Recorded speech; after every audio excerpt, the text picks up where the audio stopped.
Drug cartels, my feckin' foot. What the hell? It's that old chestnut again, is it, old Donny, eh? Yeah, I know. We're going to use military force against Venezuela because of the drug cartels. Well, most of the drugs are coming, well, the routes via Mexico. And airdrops and shit like that. Not Venezuela. Okay, there'll be some. Not to the level that, where you need to think, oh no, I'll start blowing up boats. Yeah, they're blowing little boats again. Lovely, ain't they? These Americans. Yeah, no, this lot aren't. This regime in the White House long ago, balls, quite frankly, ought to find themselves in The Hague. But I'll tell you what, it ain't about the drugs. Anyway,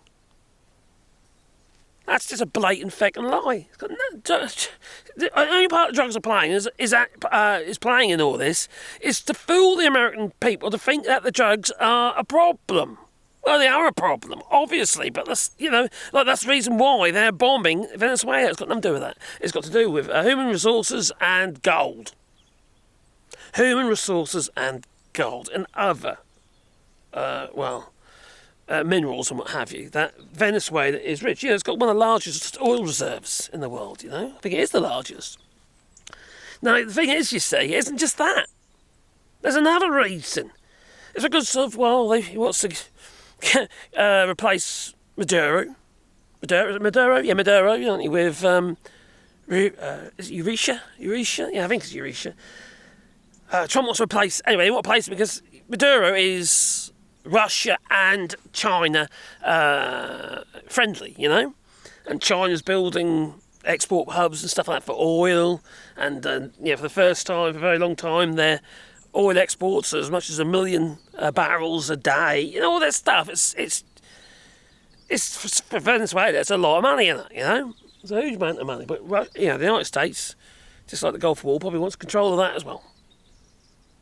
But also wants to put pressure on Russia, because if they replace Maduro with a US sympathetic leader, Russia and China will most probably have to, because Russia's been hit at the moment, quite hard by Ukraine, and they're actually starting to import oil. It's a bit of a first for them. They're importing oil because they can't produce enough, because Ukraine is blowing the shit out of their transport hubs and refineries. So they might be, or quite possibly could be, forced to buy oil from allies, which could cause a huge amount of problems for those two said countries, China and Russia, because quite frankly, they're probably end up getting sanctioned anyway and having quotas put on them, how much they're allowed to have, So, it's all about leverage, you see. It's about leverage. China and Russia has leverage. Once you get rid of Maduro, or oust him, they lose their leverage. It's just how it is, Russia is under a huge amount of strain. And China and Russia could then be forced, because they're supplying oil to, whether it be India or China, or were. They're banned exports at the moment because, because their production is down considerably. Haven't got enough for themselves, let alone exporting it.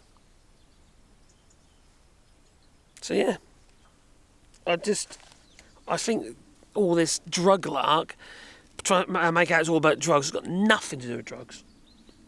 Apart from the fact they're just trying to use it as a tool to fool you. Pulls on the heartstrings, it's like in the UK we had the Brexit, well they say, sovereignty. Yeah. British jobs for British people, and all that, And then you got the United States with their MAGA, Make America Great Again. It's easy rhetoric. Easy rhetoric to pull on the old heartstrings, That's all it is. It's a load of bollocks. It's a whole load of bollocks. What say you? Is it a load of bollocks? Leave it in the comments down below. Anyway, we're doing the rewilding here. Let me show you. We're planting trees over there, and arbours as well. More trees over there. We're planting lots. We're planting over 600 already. We're going to be planting a shitload more very, very soon. And hope to do about 1,000 to 1,500 trees on this piece of land and the piece of land we've got over there. So we've got 2 hectares we've set aside for trees. And so make a place for the little birds and the bees and what have you. It's about habitats really. It's not just about them being the lungs of the earth and all that. It's about providing habitats, and we're creating all sorts of different habitats, whether it be bird boxes, hedgehog houses, etc., etc., etc. Right across the board, as much as we possibly can. Even owl boxes I've made. So that's what we're doing. We'll be a part of that. There's links down below where you can have a tree, and I'll make a sign to go with a tree. It can be just your name on it, a memory of a loved one, whatever you like, Anyway, it's time for me to go, so I'm going to say toodaloo, so toodaloo.